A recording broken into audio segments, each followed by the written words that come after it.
Like someone who's been there. Most people who try to budget quit within 2 weeks. Not because they're lazy, not because they don't care about money, because they built the wrong budget in the wrong way and then blamed themselves when it fell apart. And I want to fix that today, because if you've tried to budget before and it didn't stick, there's a very good chance it wasn't your discipline that failed, it was the system. So in this video, I'm going to break down exactly why budgets fail, and I mean the real reasons, not the surface stuff.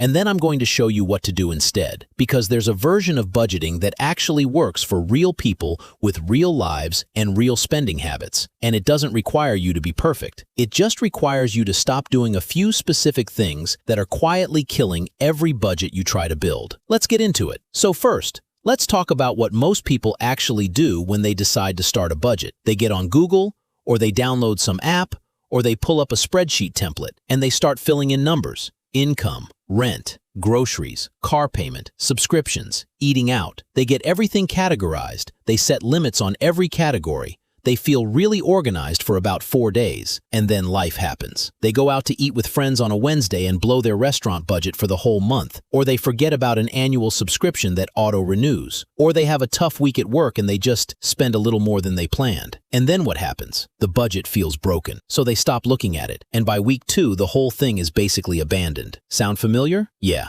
That's not a discipline problem. That's a design problem. Here's the first reason most budgets fail. They're built on perfect behavior. Think about what a budget actually is when most people make one. It's basically a list of categories with a number attached to each one. Groceries, $300. Eating out, $150. Entertainment, $50. Gas, $80. That sounds fine, but here's the problem. Real life does not follow a monthly category list. Your car doesn't care that your car repair budget is set at 0 because nothing went wrong last month. Your dog doesn't care that you didn't budget for vet bills this quarter. Your friend's birthday happens when it happens, not when your gifts category has money in it. And when those things come up, which they will come up, and you don't have a plan for them, you don't go over budget. You just blow the whole mental model and feel like you failed, but you didn't fail. You just built a budget that assumed perfection instead of assuming real life. The fix for this is simpler than most people realize. You don't need to predict every expense perfectly. You need to build a budget with buffers, a miscellaneous line, a sinking fund for irregular expenses, a little room so that when reality shows up, it doesn't shatter the whole plan. We'll talk about how to actually do that in a minute. But first, let's talk about reason number 2. The second reason most budgets fail is that they're too restrictive. And I know that sounds counterproductive. Like, isn't a budget supposed to be restrictive? Isn't that the whole point? No, actually. A budget is supposed to tell your money where to go on purpose. That's it. It's not supposed to make you feel like you're in financial prison for 30 days. But here's what people do. They sit down, they see their spending from last month, and they think, that's embarrassing. I need to cut way back. So they slash everything. Eating out goes from $200 a month down to $20. Fun money goes to 0. They remove every category that feels like a want. And for the first few days, it works. They're motivated. They're focused. They feel like they finally have discipline. And then by day 10, they're exhausted. They're resentful. Every spending decision feels like a sacrifice. And eventually, usually after one bad week or one moment of weakness, they just give up entirely and go back to spending however they were before. This is called budget burnout, and it is one of the single most common reasons people quit. The fix is not to budget harder, it's to build a budget that includes your real life. That means giving yourself a realistic amount for eating out. Not 0, not $5, a number that actually reflects how you live. It means having a spending category that isn't labeled anything, just flexible money. Money you can use on whatever you want that week without guilt. Because here's the thing, a good budget should not feel like punishment. It should feel like a plan. And if your plan makes you miserable, you will not follow it. That's not weakness.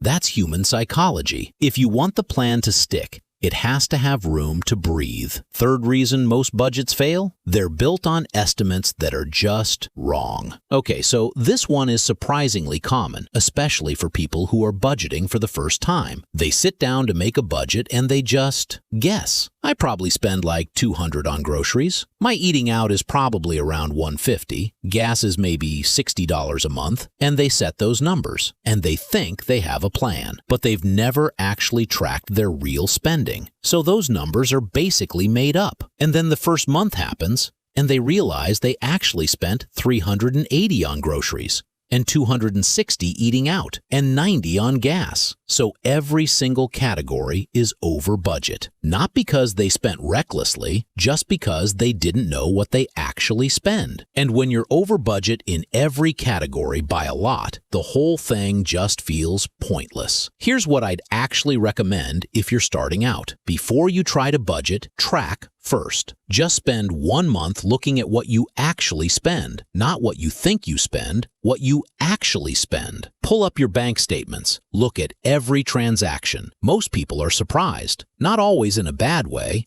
just in an eye-opening way. You might realize you spend way more on random Amazon stuff than you thought, or that your occasional eating out is actually happening 4 times a week, or that your subscriptions add up to way more than you realized. That real number is your starting point, not a guess, not an aspiration, your actual reality. And when your budget is based on reality, it's way harder to blow past it without noticing. Fourth reason budgets fail, and this one I think is underrated, the budget has no connection to why you actually care about money. I know that sounds a little abstract, but stay with me. A lot of people budget because they feel like they should, like it's responsible, or their parents told them to, or they watched a video and felt guilty about their spending. But they have no clear goal attached to the budget, no actual thing they're building toward. And here's the problem with that. When the budget gets hard, and it will get hard, because life gets in the way, there's nothing to hold you to it. No reason that feels bigger than the short-term discomfort of saying no to something. But when your budget is connected to a real, specific goal, something you actually want and can see and feel, that changes everything. Like,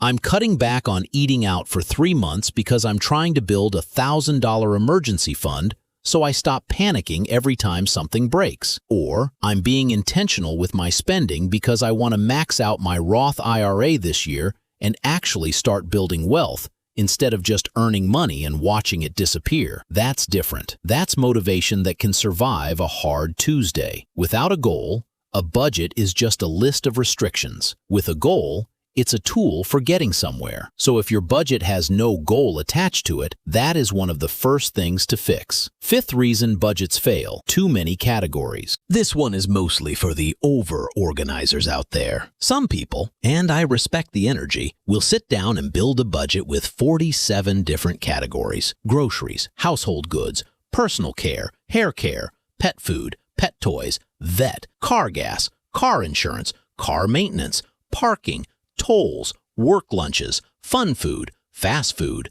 nicer restaurants, date nights, and it goes on. The problem is that with 47 categories, every purchase becomes a sorting exercise. You bought a candle at Target.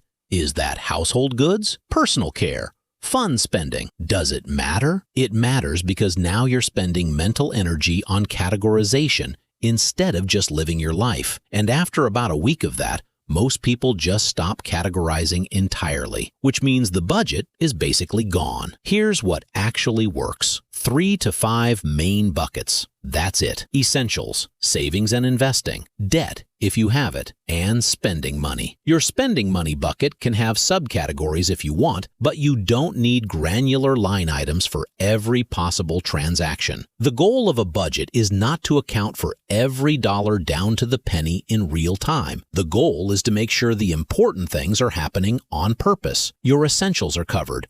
Your savings are moving. Your debt is shrinking, and then the rest of your money is yours to use without guilt. Simple beats complicated every time when you're trying to build a habit. Sixth reason budgets fail, and this might be the most honest one on this list: people don't account for irregular expenses. Here's what I mean. Every month you have your regular bills: rent, utilities, subscriptions, phone, all that stuff. Those are easy to budget for because they're the same every month. But then you have irregular expenses, things that don't come up every month, but they come up throughout the year: car registration, annual insurance payments, holiday gifts, a wedding you have to attend, back-to-school supplies, a medical bill, a flight home for the holidays. None of those are surprises. You know they're coming. But because they're not on your monthly budget, They feel like surprises when they hit. And when a $600 unexpected expense hits in a month where you've already spent most of your discretionary money, it blows up your budget. And then it feels like budgeting doesn't work. But it's not that budgeting doesn't work. It's that you didn't plan for real life. The fix for this is a concept called a sinking fund, and it's one of the most underused tools in personal finance. A sinking fund is just money you set aside every month for an expense you know is coming, even if you don't know exactly when. So let's say you know your car needs a service twice a year and it costs around $300. That's $600 a year, divided by 12 months. $50 a month goes into your car fund every month, without fail. Then when the car service bill comes, it's not a surprise. You already have the money sitting there. You can do this for gifts, travel, medical, home repairs, anything that comes up once or twice a year, but isn't a true monthly expense. When you start planning for the irregular stuff, your budget stops feeling like it's always on the verge of falling apart because it's built for real life instead of ideal conditions. Reason 7. Seventh reason. And I think this one is where a lot of people get stuck, even when they're doing everything else right. The budget is not automated. Here's the thing about human behavior. We are not naturally consistent. We forget. We procrastinate.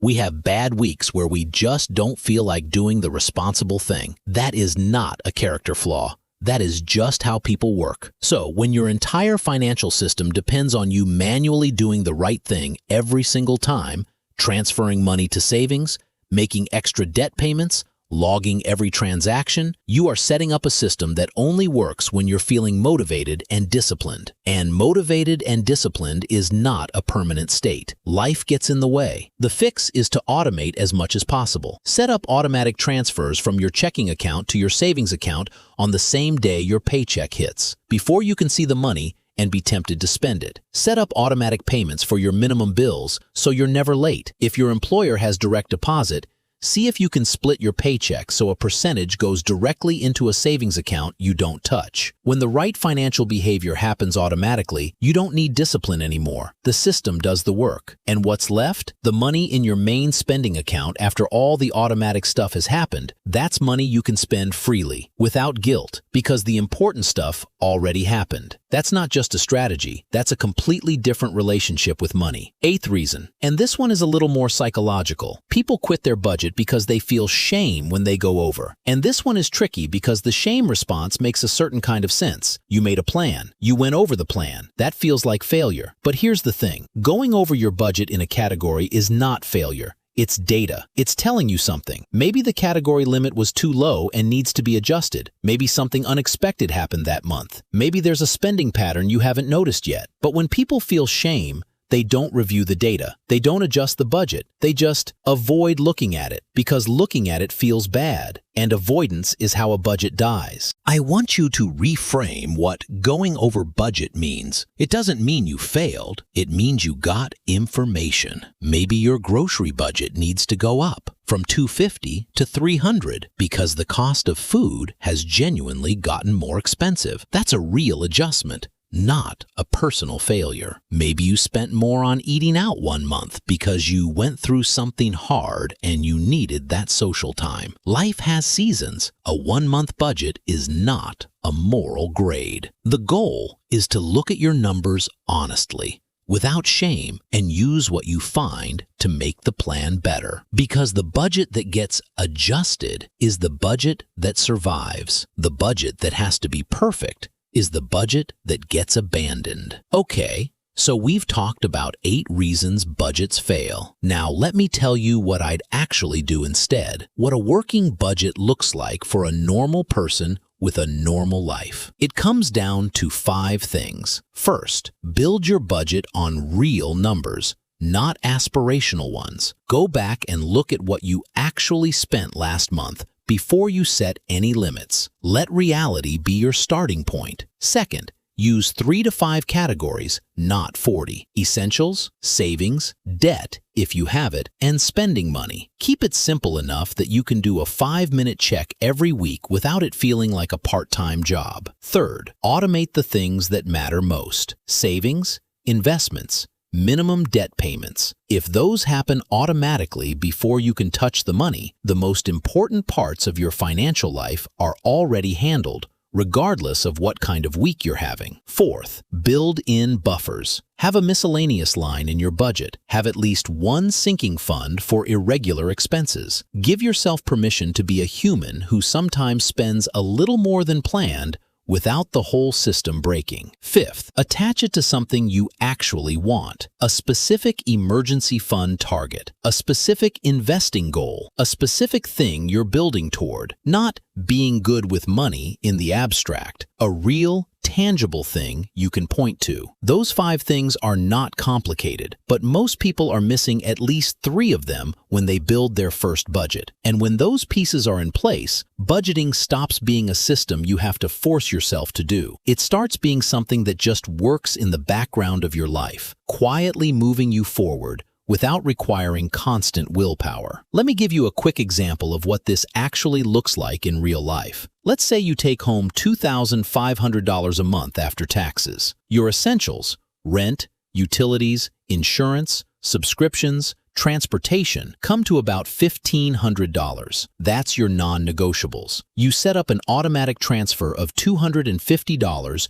to your high-yield savings account on payday. That's your emergency fund and future goals bucket. You don't see it, you don't touch it, it just goes. You put $150 toward a sinking fund, maybe $50 for car stuff, $50 for gifts and travel, $50 for random life. That also happens automatically. So what's left? $600 of actual flexible spending money for the month. Groceries, eating out, entertainment, personal stuff, whatever you want. That's it. You don't need to track every dollar in that $600. You just need to know that $600 is your number, and when it's gone, it's gone. Is that a tight budget? Depends on your income and cost of living. But the point isn't the exact numbers. The point is the structure. Essentials are covered. Savings are happening automatically. You have a real-life buffer, and your spending money is clearly defined. That's a budget that can actually survive a normal human life. So here's what I want you to take away from this video. If you've tried to budget before and it didn't stick, you're not bad with money. You were probably just following a system that was set up to fail from the beginning. Too restrictive, too complicated, based on guesses instead of real numbers, no goal to hold on to, no room for real life. That's not a you problem.